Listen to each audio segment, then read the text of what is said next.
Seven, 8, 9. I remember that day well. Yep. I remember it very well, and we even covered it here so long ago. It's so hard to believe, but a memorable event in western North Dakota. 16 years ago, and kind of continuing to work through the most impactful and significant tornadoes in North Dakota history, and certainly this Dickinson one makes it on the list because a very strong tornado came through a big population center, specifically on the south side of the Queen City, just south of the Heart River. It was on the ground for just 15 minutes, but it did a lot of damage in that time on July 8th, 2009. And to get the EF-3 rating, based on the damage, it was estimated that the peak winds were 150 miles per hour. More than 450 structures were damaged. Many of those were damaged beyond repair. $20 million in damage was done by this EF-3 tornado, and there were 2 injuries. And as Kevin mentioned, he was in the Weather Center that Wednesday tracking the potential for tornadoes. These thunderstorms will continue to advance to the northeast, and that's when things are going to get much more interesting. Where's the greatest threat for tornadoes tonight? Southwest North Dakota, including Dickinson toward Hettinger, northwest South Dakota, southeast Montana.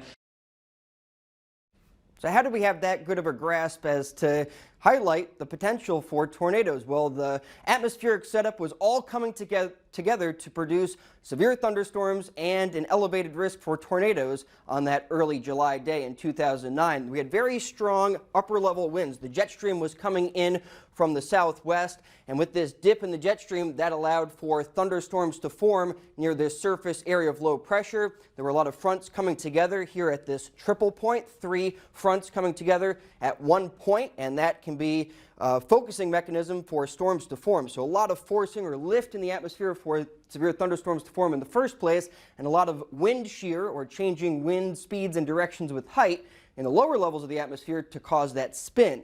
And there was a lot of humidity ahead of the front with temperatures around 80 degrees, so it wasn't very, very hot, but the humidity gave enough fuel for these storms to turn severe. And Chauncey Schultz with the Weather Service will talk more about the science behind the tornado formation as well as how it looked on radar. It was a supercell thunderstorm. The rotation intensified very rapidly right near Dickinson, and from the radar perspective, the radar detected that rotation as very intense right as it approached Dickinson from the supercell thunderstorm that was out ahead of the main line of storms. Other parts of Dickinson also, by the way, had damage, but it was more from the rear flank downdraft, the really strong winds associated with the supercell thunderstorm that sort of led to the tip of the storm where the tornado formed that impacted the south side of the city. So severe storms certainly came through all of Dickinson, but the main tornado path was near 8th Street on the south side of the city, south of the Heart River. It was only on the ground for about 2¼ miles, but it did a lot of damage along that path, again, damaging more than 400 homes. But looking at the Storm Prediction Center outlooks going into that day, there was a moderate risk, so that's level 4 out of 5 on the scale, and that only happens once every couple years in North Dakota. And they even highlighted an elevated risk for tornadoes. So retired National Weather Service meteorologist J.P. Martin will talk about how there was a lot of anticipation for a severe weather outbreak, but people still needed to heed those warnings. Ultimately, I think in a lot of cases it comes up to people receiving the message, and then most importantly, if you receive the message, that you act on it.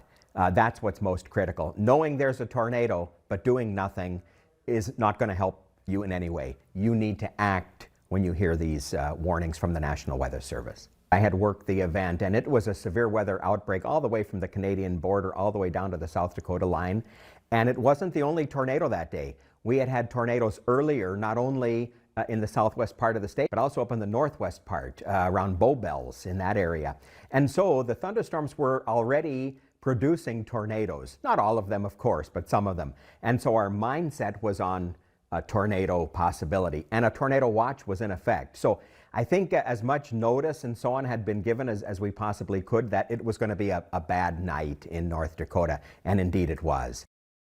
And JP recalls about that tornado warning that was put out for Dickinson before the tornado touched down, and then after the storm rolled through, how calls were coming into the National Weather Service office about the tornado doing a lot of damage within city limits. The next day, JP went out to Dickinson to survey the damage, and he was even able to go up in a helicopter to see the aerial view of the damage that was caused by this tornado.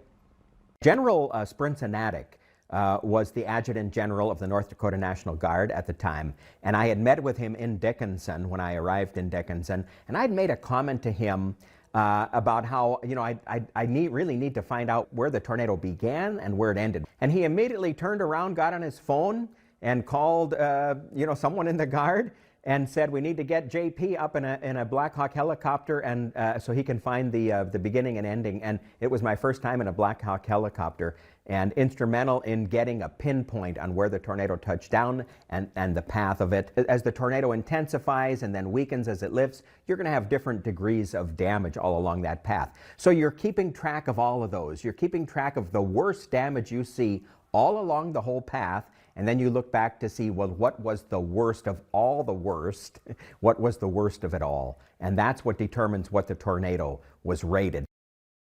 Certainly really interesting seeing the damage survey process to get that EF-3 rating that the National Weather Service meteorologist assessed from this storm. But during the height of the storm, very scary images came out, and JP recalls the dash cam footage from a police car going near and very close to the tornado.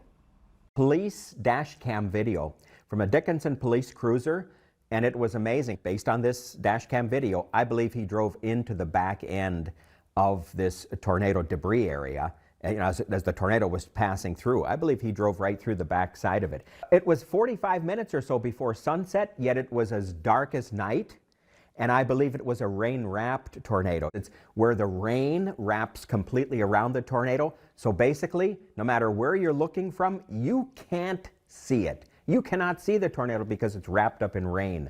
I believe that's what happened that night, and it's one of the worst kinds of tornadoes, happening at night or rain-wrapped. It was so unbelievably dark, like JP Martin.